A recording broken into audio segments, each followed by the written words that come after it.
हर गुजरते लम्हे के साथ इस्राएली नेताओं के पैरों तले जमीन सिकुड़ती जा रही है। दूसरे देशों में जाना उनका मुश्किल होता जा रहा है। कम से कम 29 देशों में इस्राएली नेताओं के जाने पर पाबंदी है, मगर इन इस्राएली नेताओं का स्वागत सिर्फ एक देश में हो रहा है, हमारे भारत में। भारत और इजराइल के बीच ऐतिहासिक बाइलैटरल इन्वेस्टमेंट एग्रीमेंट यानी BIA साइन हो गया है। 8 सितंबर को दिल्ली में वित्त मंत्री निर्मला सीतारमण और इजराइल के वित्त मंत्री बेज़लेल स्मोट्रिच ने इस समझौते पर साइन किया। मगर बेज़लेल स्मोट्रिच उन इस्राएली नेताओं में है जिनके खिलाफ न सिर्फ बैन लगा हुआ है, प्रतिबंध लगा हुआ है दुनिया के कई देशों में, बल्कि गिरफ्तारी वारंट भी जारी है। इजराइल के वित्त मंत्री स्मोट्रिच ने निर्मला सीतारमण को इजराइल आने का निमंत्रण भी दिया। इस दौरान उन्होंने दोनों देशों के बीच ट्रेड मार्केट को मजबूत करने के लिए भारत में एक रिप्रेजेंटेशनल ऑफिस खोलने की भी बात कही। भारत लगातार इस्राएली नेताओं का स्वागत कर रहा है। मैं आज आपसे एक सवाल पूछना चाहता हूं, क्या यह हमारी विदेश नीति के लिए सही है? आखिर भारत क्या संदेश दे रहा है मध्य पूर्व अरब देशों और यूरोप के कई देशों को? भारत इससे अपना नुकसान नहीं कर रहा है। इजराइल OECD मेंबर देशों में पहला देश है जिसने भारत के साथ बाइलैटरल इन्वेस्टमेंट एग्रीमेंट साइन किया है। आपको अंदाजा है दुनिया भर में क्या संदेश जा रहा है कि इस्राइल जिसका स्वागत कहीं नहीं हो रहा है, उनका स्वागत भारत के अंदर हो रहा है। क्या संदेश आएगा? यहां पर इस बात का भी जिक्र किया जाना चाहिए कि इजरायली मंत्री बेज़लेल स्मोट्रिच के नेतृत्व में एक पूरा इजरायली डेलीगेशन भारत आया हुआ है। इसमें इजराइल के टॉप फाइनेंस ऑफिशियल्स शामिल हैं। हर गुजरते लम्हे के साथ इस्राएली नेताओं के पैरों तले जमीन सिकुड़ती जा रही है। दूसरे देशों में जाना उनका मुश्किल होता जा रहा है। कम से कम 29 देशों में इस्राएली नेताओं के जाने पर पाबंदी है, जिसमें कई पश्चिमी देश शामिल हैं, मगर इन इस्राएली नेताओं का स्वागत सिर्फ एक देश में हो रहा है, हमारे भारत में। आपकी स्क्रीन पर दोस्तों यह है बेज़लेल स्मोट्रिच, इस्राएल के वित्त मंत्री जो कल भारत में थे। वित्त मंत्री निर्मला सीतारमण से भी मुलाकात की, भारत में आकर इन्होंने ज्ञान भी दिया। मगर बेज़लेल स्मोट्रिच उन इस्राएली नेताओं में है जिनके खिलाफ न सिर्फ बैन लगा हुआ है, प्रतिबंध लगा हुआ है दुनिया के कई देशों में, बल्कि गिरफ्तारी वारंट भी जारी है। आप जानते हैं दोस्तों, इंटरनेशनल क्रिमिनल कोर्ट ने इस्राएली प्रधानमंत्री बेंजामिन नेतन्याहू के खिलाफ गिरफ्तारी वारंट जारी किया है, और कुछ ऐसे देश हैं जहां बेंजामिन नेतन्याहू कदम रखेंगे और उन्हें गिरफ्तार कर लिया जाएगा। मगर जैसे मैंने बताया, भारत लगातार इस्राएली नेताओं का स्वागत कर रहा है। मैं आज आपसे एक सवाल पूछना चाहता हूं, क्या यह हमारी विदेश नीति के लिए सही है? आखिर भारत क्या संदेश दे रहा है मध्य पूर्व अरब देशों और यूरोप के कई देशों को? भारत इससे अपना नुकसान नहीं कर रहा है। भारत और इजराइल के बीच ऐतिहासिक बाइलैटरल इन्वेस्टमेंट एग्रीमेंट यानी BIA साइन हो गया है। 8 सितंबर को दिल्ली में वित्त मंत्री निर्मला सीतारमण और इजराइल के वित्त मंत्री बेज़लेल स्मोट्रिच ने इस समझौते पर साइन किया। भारत और इजराइल के बीच यह समझौता खास है, क्यों? बताते हैं। जवाब है, इजराइल OECD मेंबर देशों में पहला देश है जिसने भारत के साथ बाइलैटरल इन्वेस्टमेंट एग्रीमेंट साइन किया है। यहाँ एक और सवाल है कि अब ये OECD क्या है? तो OECD यानी organization for economic cooperation and development एक इंटर गवर्नमेंटल ऑर्गेनाइजेशन यानी अलग अलग गवर्नमेंट्स का एक संगठन है। इंटर गवर्नमेंटल यानी इसमें कई सारे देश शामिल हैं, उसका हिस्सा है। कुल 38 देश इसके मेंबर हैं और इनका लक्ष्य है सदस्य देशों के इकोनॉमिक ग्रोथ और वर्ल्ड ट्रेड को बढ़ावा देना। OECD मेंबर देश इजराइल के साथ भारत के इस एग्रीमेंट की दूसरी खास बात है इसकी टाइमिंग। एक तरफ तो ये 1996 में दोनों देशों के बीच साइन इन्वेस्टमेंट ट्रीटी को रिप्लेस करेगा।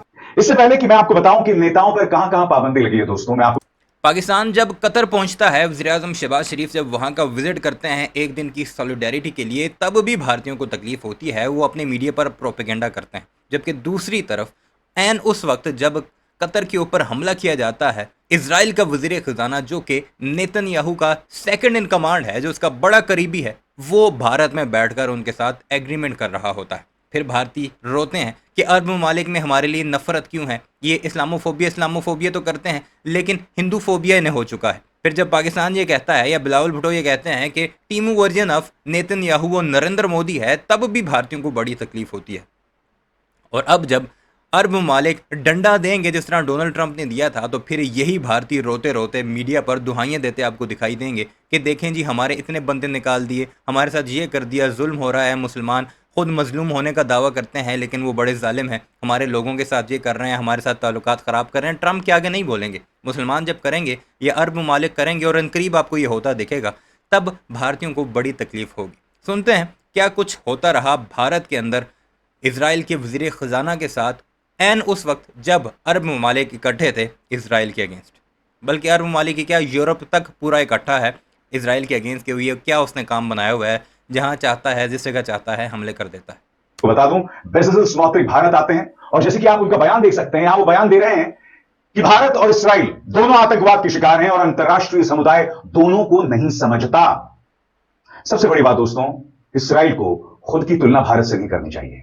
भारत बगैर किसी प्रोवोकेशन के किसी पर हमला नहीं करता। भारत तभी जवाब देता है जब उस पर हमला होता है।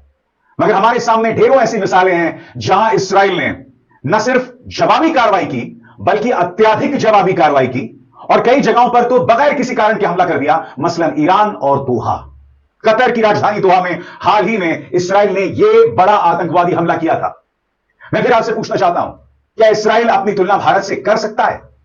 और सबसे बड़ी बात, इस व्यक्ति का स्वागत भारत में किया जा रहा है। अब मैं आपको बताने वाला हूं दोस्तों, किन किन देशों में इसराइल के किन किन नेताओं पर पाबंदी लगी है। सबसे पहले यह खबर देखिए टीआरटी वर्ल्ड की। Spain has barred Israeli far right ministers Itamar Ben-Gvir and Bezalel Smotrich joining countries such as the UK, Canada, Netherlands and Norway. The move is part of PM Pedro Sanchez's latest measures against Israel, including an arms embargo and a ban on the goods from illegal settlements, and follows Israel's decision to block 2 Spanish ministers, sparking a diplomatic rift. इस 1996 वाली treaty को 2017 में terminate किया जा चुका था। दूसरी तरफ दोनों देशों के बीच यह समझौता ऐसे समय में साइन हुआ है जब अमेरिका से ट्रेड के ही मुद्दे पर भारत की तनातनी चल रही है। भारत में एक तरफ जब यह एग्रीमेंट साइन हो रहा था, तब इजराइल में अमेरिका को लेकर भारत के स्टैंड की तारीफ भी हो रही थी। इजराइल के डिफेंस पॉलिसी एक्सपर्ट जकी शालोम ने कहा है कि इजराइल को भारत से सीखना चाहिए कि कैसे राष्ट्रीय सम्मान की रक्षा की जाती है। शालोम ने यह बातें द यरूशलम पोस्ट में एक ओपिनियन पीस में ये बातें लिखी उन्होंने। बात अब इस समझौते की करते हैं जिसे लेकर भारत और इजराइल की तारीफ की जा रही है। तो इसके मुताबिक नया एग्रीमेंट दोनों देशों के निवेशकों को स्थायित्व और सुरक्षा देगा। दोनों देशों के प्रमुख sectors innovation, infrastructure development, financial regulation और डिजिटल सर्विस जैसे क्षेत्रों में इन्वेस्टमेंट को प्रमोट किया जाएगा। दोनों देशों के रीजनल डेवलपमेंट बैंक्स और द्विपक्षीय फाइनेंशियल प्रोटोकॉल में सुधार किए जाएंगे ताकि इजराइल एक्सपोर्ट्स के हालात में सुधार हो। बिजनेस टुडे की रिपोर्ट के मुताबिक इस मौके पर इजराइल के वित्त मंत्री स्मोट्रिच ने निर्मला सीतारमण को इजराइल आने का निमंत्रण भी दिया। इस दौरान उन्होंने दोनों देशों के बीच ट्रेड मार्केट को मजबूत करने के लिए भारत में एक रिप्रेजेंटेशनल ऑफिस खोलने की भी बात कही।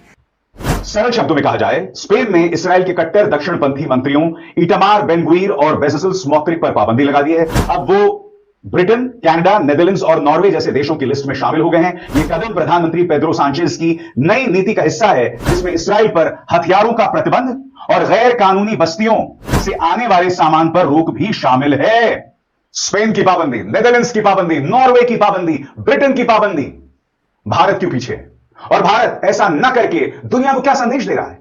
अब इस खबर पर गौर कीजिए दोस्तों। Netherlands declares far-right Israeli ministers Itamar Ben-Gvir and Bezalel Smotrich persona non grata.